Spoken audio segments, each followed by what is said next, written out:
بسم الله الرحمن الرحيم. Assalamu alaikum wa rahmatullahi wa barakatuh. Sunday class lesson number 32, basic religious teaching. Knowledge and skills make a person valuable. Dear children, the knowledge we acquire, whether in school, colleges, madrasas or maktab, all of it is knowledge. Anything that is understood is called knowledge. Learning any language is knowledge. Studying and teaching any skill is knowledge. Reading any subject in the syllabus is knowledge. Whether you study English, it is knowledge, or you study Urdu, it is knowledge, or Arabic, it is also knowledge. Learning your regional language, be it Telugu, Kannada, Marathi, Urdu, Tamil, is also knowledge. If you seek religious knowledge, it is knowledge too. If you pursue worldly knowledge, it also counts as knowledge. Each type of knowledge has its own importance, and you should aim to learn all types of knowledge. The knowledge of religion that you acquire, such as reading the Quran, studying the Hadees, learning religious rulings, and understanding Arabic grammar, it's valuable. Likewise, in worldly education, learning science, mathematics, social studies, history, chemistry, or languages like English, Hindi, Urdu is also knowledge. Whether it is about worldly or religious matters, knowing about something is called knowledge. Remember that the knowledgeable and the ignorant cannot be equal. Those who possess knowledge hold a high rank and position. This idea is conveyed in a simple question like manner in the Quran. قُلْ هَلْ يَسْتَوِي الَّذِينَ يَعْلَمُونَ وَالَّذِينَ لَا يَعْلَمُونَ. Say, O my Prophet, are those who know not equal to those who don't know? Through this rhetorical question, Allah tells us that those who know and those who don't cannot be the same. Just as the sighted and the blind are not equal, the knowledgeable and the ignorant cannot be equal. Dear children, your future is hiding behind the knowledge and information you acquire. Just as gold and silver have intrinsic value, and diamonds, gems, and gold and silver have a value in the whole world. So, are you valued for your knowledge and skills? The more your knowledge and skills grow, and the more your information knowledge expands, the more your worth increases. Dear children, look around and observe the lives of the people of worldwide and who dedicated themselves with passion and efforts to gain knowledge and learn as much as they could. They immerse themselves in learning, dedicating day and night to acquiring knowledge and studying books. When they achieve mastery and gain full confidence in their knowledge, they succeeded, in the world. They brought about revolution in the world with their knowledge and skills, and their name became known everywhere. Starting today, you should also strive to gain mastery in knowledge and skills. Remember that the more you gain knowledge through hard work and effort, the brighter your future will be. Dear children, books and pens are the pride of your life. Read and write continuously and ingrain what you read and write into your heart and mind, and use the light of this knowledge. Seek new experience. You should develop the ability to create new things in your life, guided by your knowledge and experience. Knowledge and experience can make a person an inventor. Throughout history, many scientists have reached remarkable height by dedicating their hearts and minds to achieve great results through their knowledge and expertise. One such eminent figure from our country who made history in the field of science was Dr. APJ Abdul Kalam.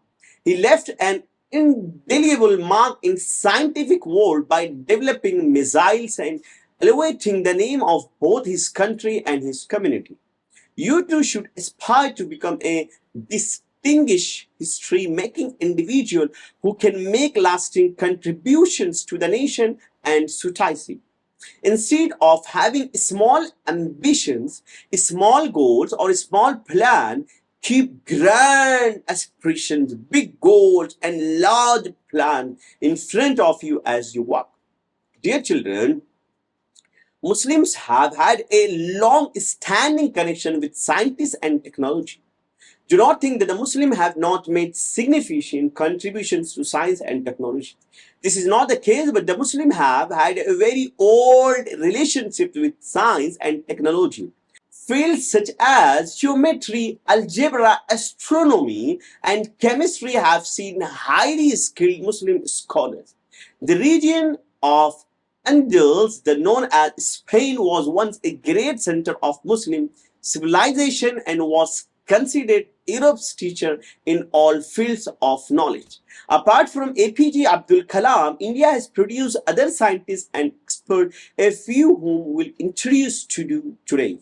Dr. Syed Zahur Qasmi is known for his role in India Antarctic mission. Dr. Syed Zahur Qasim led and guided many such as mission for India and also served as Vice Consul of Jamia Millia Islamia.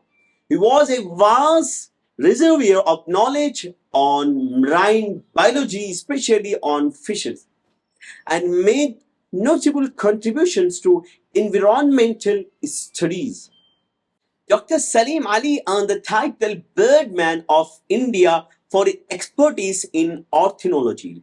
Dr. Ubaid Siddiqui was a prominent scientist of India who played an essential role in establishing the Tata Institute of Fundamental Research and National Center for Biological Science. Professor E.S. Siddiqui was a significant figure in agriculture and greatly advanced the development of new high-quality rice varieties. Qudsiya Tahseen, a professor of zoology at Aligarh Muslim University, is associated with two prestigious science academies in India. Dr. Shahid Jameel is also a well-known scientist who conducted commendable research on the hepatitis virus. Dear children, we have discussed three accomplished scientists with you today. Do you know why? Because they dedicated themselves to hard work.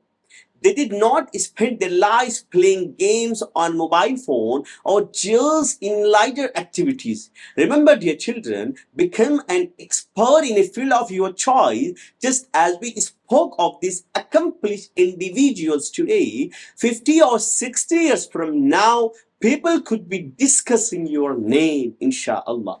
But for that to happen, you need to work hard. Choose a field to excel in and one day and make a name for yourself, for your community and your family. Now inshallah we'll explain two verses of the Quran Majid. Wallahu la yuhibbu zalimin. Allah does not like the wrongdoers.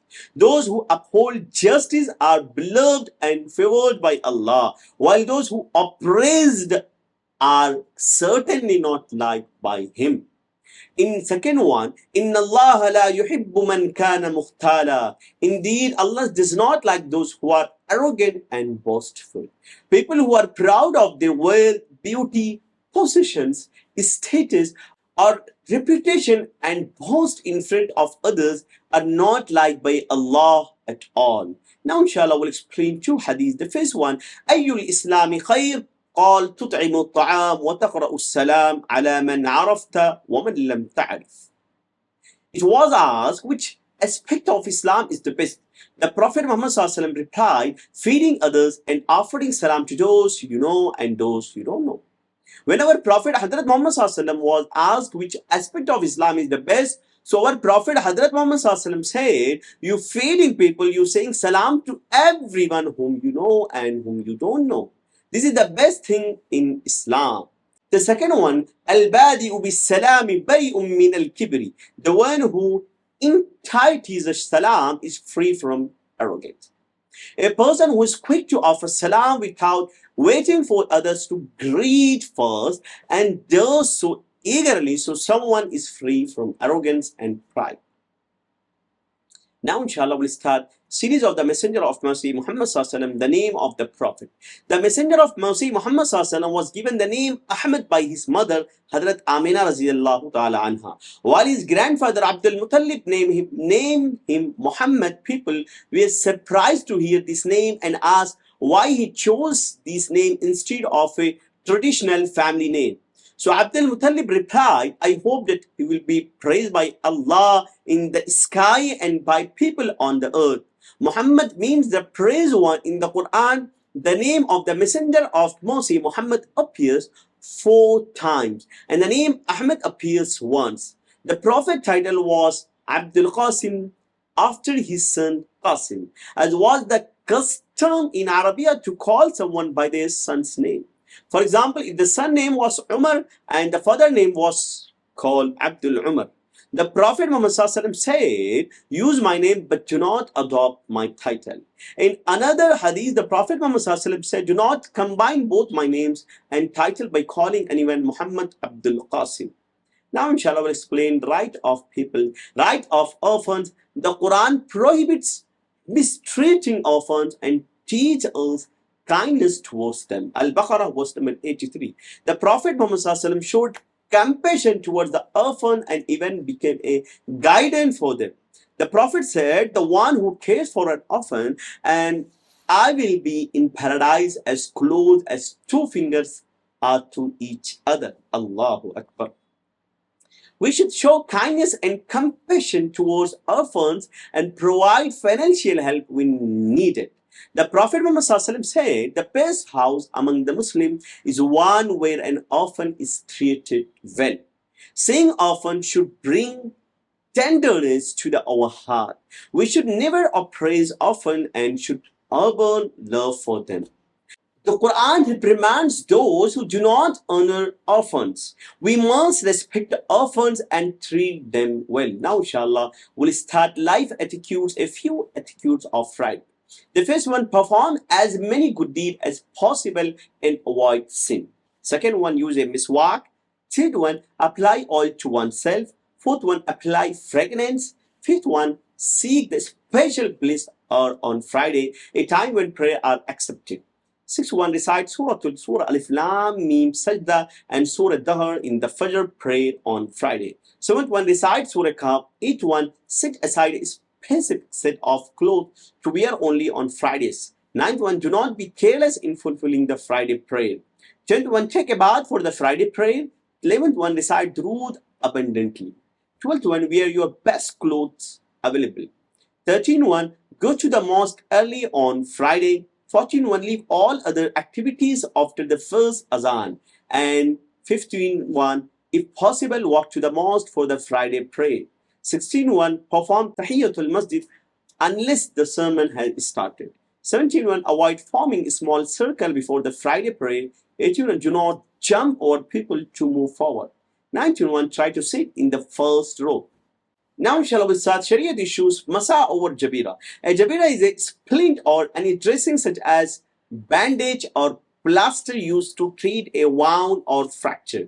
If removing the splint or bandage would cause harm or severe discomfort, it is permissible to wipe over it during ablution. The entire bandage should be wiped whether or not there is a wound underneath. If the wound can be washed without harm, washing is required. But if washing would harm it and wiping is safe, then wiping is obligatory. If wiping also cause harm, then wiping over the bandage itself is allowed. Now, inshallah, we'll start with you of the Shab-e-Barat. Dear children, one of the months in the Islamic calendar is Shaban and its 15th night is called Shab-e-Barat.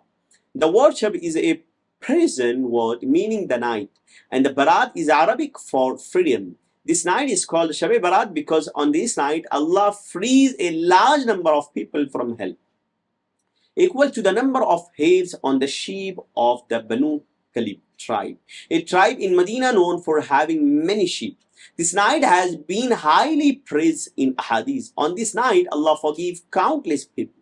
Hazrat Aisha radiallahu ta'ala anha stated that one night I could not find the Prophet Muhammad sallallahu alaihi wasallam, so I went searching for him and found him in Jannatul Baqi. The Messenger of Mercy Muhammad sallallahu alaihi wasallam said, indeed on the 15th night of Shaban, Allah descends to the nearest sky and forgives more people who seek forgiveness than a number of heads on the sheep of the Banu Talib tribe. Now, inshallah, we'll ask question. Please give answer. Our question, your answer. The first one, should we seek only religious knowledge or only worldly knowledge or both type of knowledge? Answer from your heart and mind. Second one, can the one who knows be equal to the one who doesn't know? 31, prove from the Quran that the one who knows is not equal to the one who does not know. Fourth one, where does your future lie? 51, what did APJ Abdul Kalam invent? 16.1, what should we do to the mastery any skill? 7.1, is the connection between Muslim and science and technology recent or old? 18.1, was considered a teacher of every field of knowledge in indulged. 9.1, for what field in India is Dr. Syed Zahur Khosmi known? 10th one, in what did Dr. Ubaid Siddiqui play a major role in establishing? 11th one, explain the meaning of خيركم من تعلم القرآن وعلمه. 12th one, which aspect of Islam is best stated with a hadith. 13th one, who named the Messenger of Mercy Muhammad sallallahu alaihi wasallam Ahmed and who named him Mohammed. 14th one, what glad tidings did our Prophet Muhammad sallallahu alaihi wasallam give to those who cared for orphans. 15th one, state 5 etiquettes of Friday. Okay children, class is dismissed. I'll see you next Sunday. Barakallahu fi. Assalamu alaikum wa rahmatullahi wa barakatuh.